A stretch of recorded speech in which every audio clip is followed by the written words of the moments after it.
America पहुंचा Omicron. 24 देशों में कोरोना के नए वेरिएंट की एंट्री।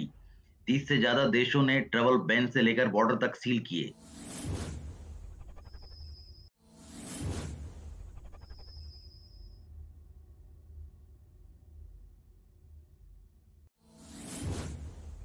कोरोना वायरस का नया वेरिएंट ओमिक्रॉन दुनिया भर में तेजी से फैल रहा है। पिछले एक हफ्ते में ही ये दक्षिण अफ्रीका से लेकर 24 देशों में पहुंच चुका है। बुधवार देर रात अमेरिका में भी इसके एक केस की पुष्टि हुई है। अब तक कुल 30 से ज्यादा देशों ने इस वेरिएंट को रोकने के लिए ट्रैवल बैन सहित अपने बॉर्डर तक सील कर दिए हैं।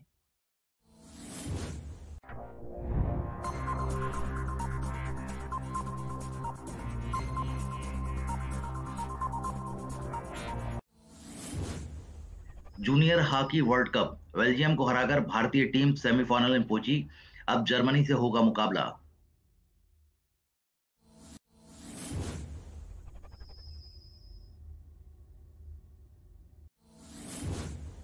भारतीय team junior hockey world cup के सेमीफाइनल में पहुंच गई है।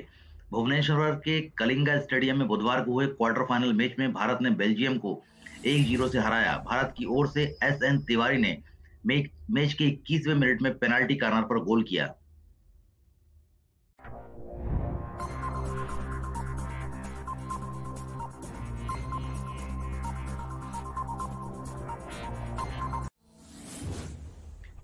कोरोना दुनिया में ओमिक्रॉन के डर के बीच डब्ल्यूएचओ की चेतावनी। कम वैक्सीनेशन और टेस्ट से भविष्य में कई और वेरिएंट का खतरा।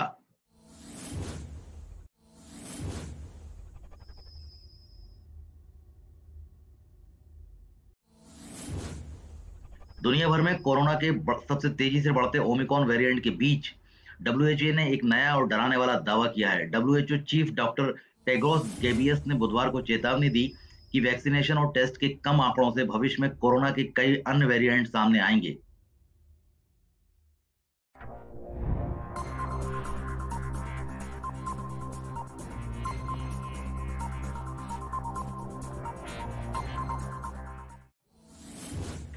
अब यूपीए नहीं रहा। ममता दीदी ने शरद पवार से मिलने के बाद कहा, यूपीए अब कहीं नहीं। राहुल को लेकर भी दो टूक।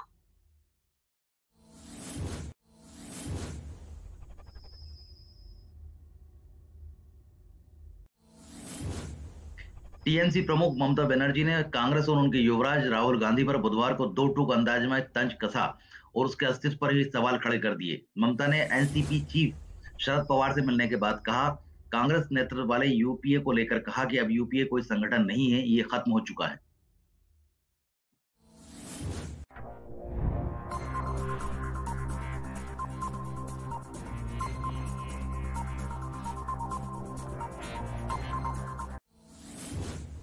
देश में कोरोना की नई गाइडलाइन लागू होने के बाद एट रिस्क देशों से आने वाले 6 पैसेंजर संक्रमित मिले।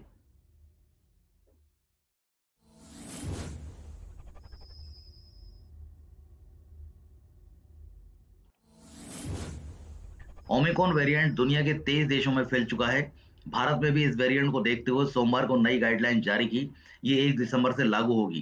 केंद्र सरकार ने बुधवार को नए नियमों के लागू होने के बाद एट रिस्क देशों से आने वाले 6 पैसेंजर संक्रमित मिल चुके हैं।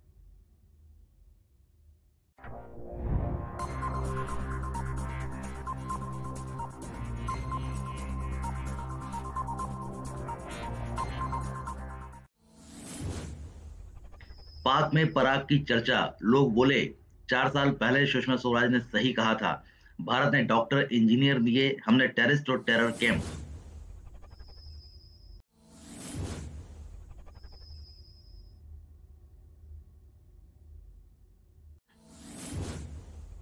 भारतीय मूल के पराग अग्रवाल ट्विटर के सीईओ बन चुके हैं। दुनिया में पराग के साथ भारत की भी वाहवाही हो रही है। पड़ोसी मुल्क पाकिस्तान भी इससे अछूता नहीं है। पाकिस्तानियों को भारत की पूर्व विदेश मंत्री सुषमा स्वराज का 4 साल पुराना संयुक्त राष्ट्र में दिया गया भाषण याद आ रहा है। 2017 में सुषमा ने कहा था, हमने आईआईटी और आईआईएम बनाए, पाकिस्तान ने जैश ए मोहम्मद और लश्कर ए तैयबा दिए।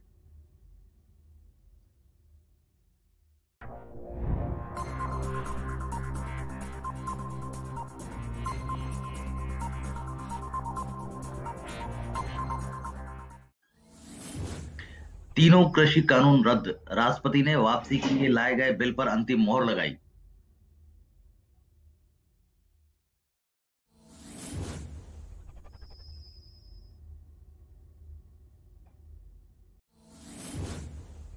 राष्ट्रपति रामनाथ कोविंद के साइन के बाद आखिरकार बुधवार को तीनों कृषि कानून रद्द हो गए। इन कानूनों की वापसी के लिए लाया गया बिल सोमवार को लोकसभा के शीतकालीन सत्र में 4 मिनट के अंदर ही पास हो गया था।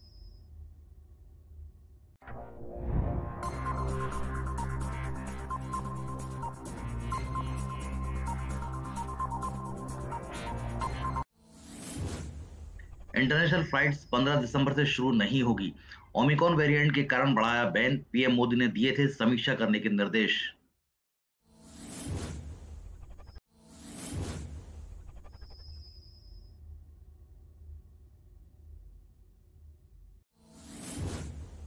कोविड-19 वायरस के नए वेरिएंट ओमिक्रॉन के खतरे को देखते हुए 15 दिसंबर से इंटरनेशनल फ्लाइट शुरू करने के फैसले को टाल दिया गया है।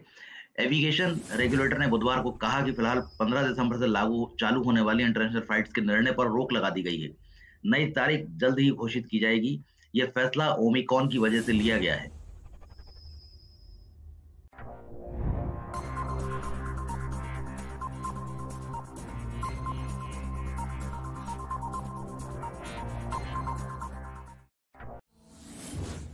भूखों की रोटी पर भी नापाक नजर।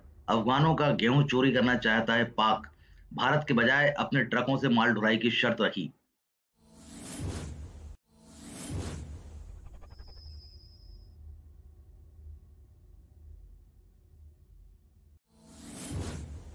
यूएन और दुनिया के कई संगठन कह चुके हैं कि अफगानिस्तान में भूखमरी बिल्कुल सर पर खड़ी है। इंसानियत के तकाजे को देखते हुए भारत ने 50,000 टन गेहूं और करोड़ों रुपए की दवाइयां, मेडिकल इक्विपमेंट अफगानिस्तान भेजने का फैसला लिया। ये सामान बाधा बॉर्डर के जरिए पाकिस्तान और फिर अफगानिस्तान भेजा जाना है। पाकिस्तान ने 47 दिन के बाद अपने रास्ते के इस्तेमाल की मंजूरी तो दी, लेकिन इसमें साजिश की बू आती है।